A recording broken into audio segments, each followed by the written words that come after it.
Good morning. Happy Friday to you folks. My name is Evan Smith, the pastor at Second Presbyterian Church here in downtown Stanton, and I'm coming to you today for your daily Lenten devotional.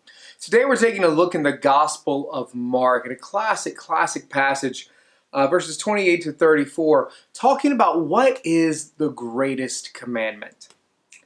One of the scribes came near and heard them disputing with one another, and seeing that he answered them well, he asked him, "Which commandment is the first of all?"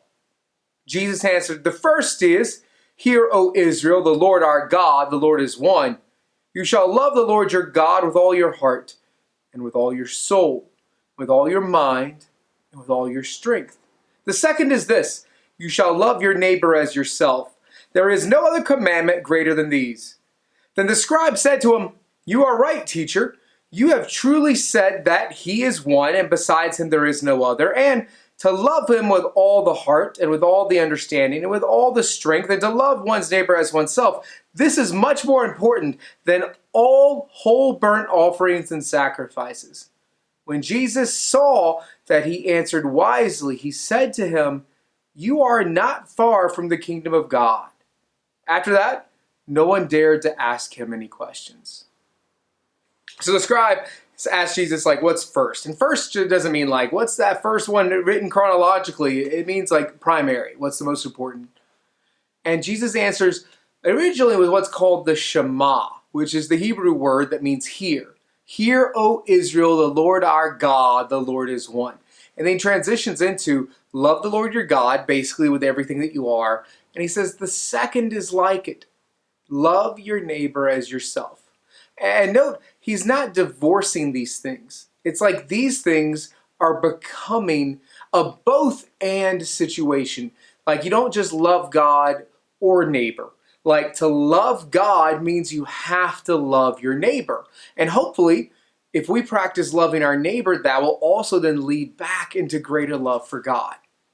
We're at a unique time in history now, with everything and people having to stay indoors and coronavirus and all that, and trying to figure out how do we show our love for God. I mean, this is something that we're really wrestling with.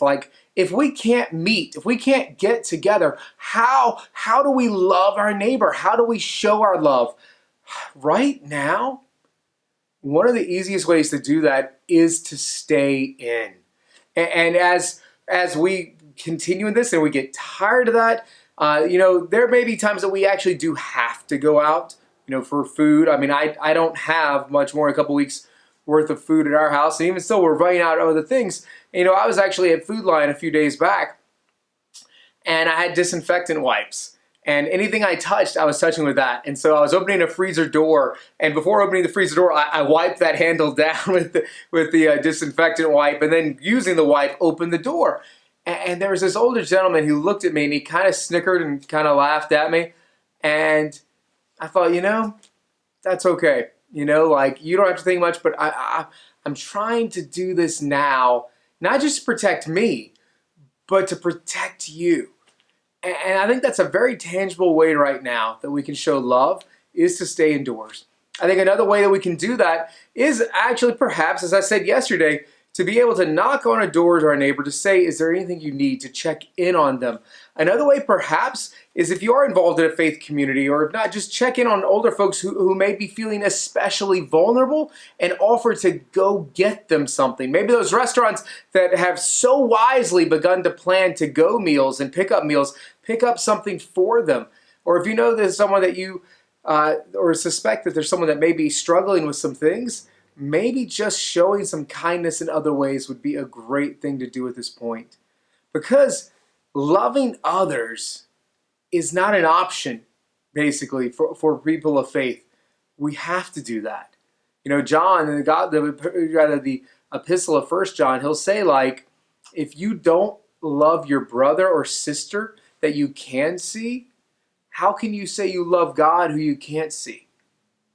This tangibly working out our faith in love is so critical to being a person of faith that we have to find ways to do it no matter the circumstances, no matter what's going on in the rest of the world.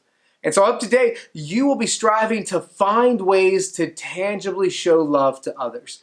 Reach out to people. make phone calls, send emails, do whatever it is that you can do to let people know that they are loved by you and also loved by God.